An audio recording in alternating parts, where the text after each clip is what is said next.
Hello guys, welcome back to my mini blog. আজকে তো আমি খুবই খুশি, অনেক দিন পর আমার মায়ের কাছে যাব। আর আজকেরও একটা স্পেশাল ডেও আছে, তাই জন্য আমি ঝটপট সকালবেলা উঠে স্নান করে রেডি হয়ে গেছি। এবার আমি যাব বেরোনোর জন্য রেডিও হয়ে গেছি। আর বেরোনোর জন্য ওরা তাড়াও দিচ্ছিল, তাই জন্য তাড়াতাড়ি করে বেরিয়েও গেছে, অনেক বেলাও হয়ে গেছিলো।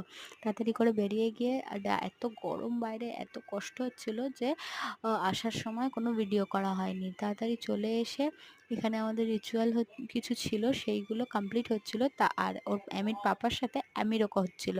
হয়ে যাওয়ার পরে আমরা খাওয়া দাওয়াগুলো কমপ্লিট করেছি। কমপ্লিট করে নিয়ে আমাদের তো জামাই ষষ্ঠী খুবই ভালো কাটছে। আর তোমাদের কেমন কাটছে তোমরা কমেন্টে জানিও। আমরা তো খুবই মজা করছি। আর হ্যাঁ, মাকে গিফট হিসেবে এই শাড়িটা আমি গিফট করেছি। তোমরা বলো শাড়িটা কেমন হয়েছে। Thanks for watching. দেখা হবে নেক্সট ব্লগে। Bye bye.